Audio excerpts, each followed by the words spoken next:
ఆర్థిక స్థితితో సంబంధం లేకుండా ప్రతి ఒక్కరూ ఈ పత్రాన్ని పొందొచ్చు. పాన్ కార్డ్ అనేది 10 అంకెల ప్రత్యేక గుర్తింపు ఆల్ఫా న్యూమరిక్ నంబర్.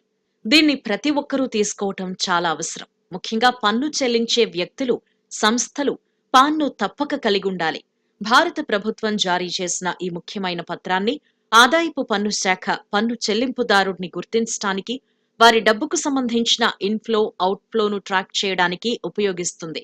కాబట్టి ఒక వ్యక్తికి సంబంధించిన అన్ని ఆర్థిక లావాదేవీలు, పన్ను వివరాలను పాన్ కార్డు నంబర్ ఉపయోగించి ట్రాక్ చేయొచ్చు.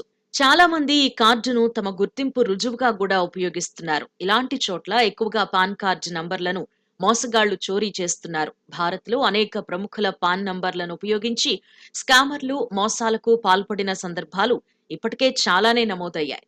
మోసగాళ్లు, సైబర్ నేరస్తులు పాన్ కార్డు వివరాలను పొందడానికి స్కిమ్మింగ్, ఫిషింగ్ వంటి విభిన్న పద్ధతులను ఉపయోగిస్తారు. దీంతో చాలా మంది మోసాలకు గురవుతున్నారు.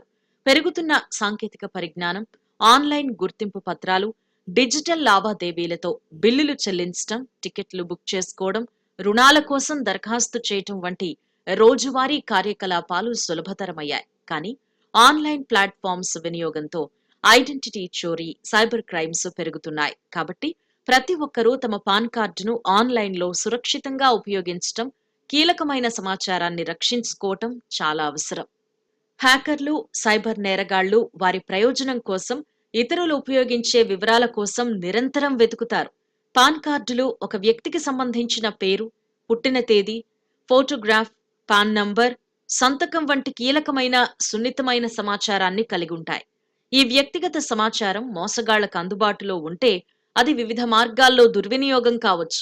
వారు మీ పేరు మీద కొత్తగా బ్యాంకు ఖాతాను తెరవడానికి, ఆ ఖాతా నుంచి చట్టవిరుద్ధమైన కార్యకలాపాలు నిర్వహించడానికి పాన్ కార్డును ఉపయోగించవచ్చు. రుణాలు, క్రెడిట్ కార్డుల కోసం దరఖాస్తు చేయటానికి మోసగాళ్లు పాన్ నంబర్ను ఉపయోగించవచ్చు. ఆ తర్వాత రుణం చెల్లించకుండా మిమ్మల్ని బాధ్యులుగా చేయొచ్చు. మోసగాళ్లు హోటల్లో అద్దెకు గదులను తీసుకునేటప్పుడు నకిలీ, చోరీ చేసిన పాన్ కార్డు వివరాలను ఉపయోగిస్తారు. వాహనాలను కూడా అద్దెకు తీసుకోవచ్చు. హోటల్ గదిలో ఏదైనా తప్పు జరిగితే పోలీసులు ముందుగా ఐడీలను తనిఖీ చేస్తారు. దీనివల్ల అసలు పాన్ కార్డుదారుడు కేసులో ఇరుక్కుంటారు. వినియోగదారులు నిర్దిష్ట మొత్తానికి మించి బంగారాన్ని కొనుగోలు చేస్తే పాన్ కార్డు సమాచారాన్ని తప్పనిసరిగా అందించాలి. మోసగాళ్లు ఈ సమాచారాన్ని అందించడానికి చోరీ చేసిన పాన్ కార్డులను ఉపయోగించవచ్చు.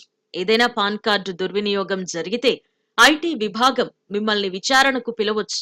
ఎవరైనా మోసగాడు మీ పాన్ కార్డు వివరాలను చోరీ చేసి వివిధ ఆర్థిక సంస్థల వద్ద రుణాలు తీసుకోవచ్చు. అలాగే క్రెడిట్ కార్డుల కోసం దరఖాస్తు చేసుకోవచ్చు. ఇది వివిధ ఆర్థిక మోసాలకు దారితీస్తుంది.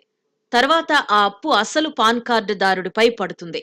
పాన్ కార్డు చోరీ చేసి ఆ నంబర్తో కొత్తగా బ్యాంక్ ఖాతాను తెరవచ్చు. తద్వారా చట్టవిరుద్ధమైన కార్యకలాపాలు, లావాదేవీలకు పాల్పడితే అసలు కార్డుదారుడికి ఇబ్బందులు రావచ్చు.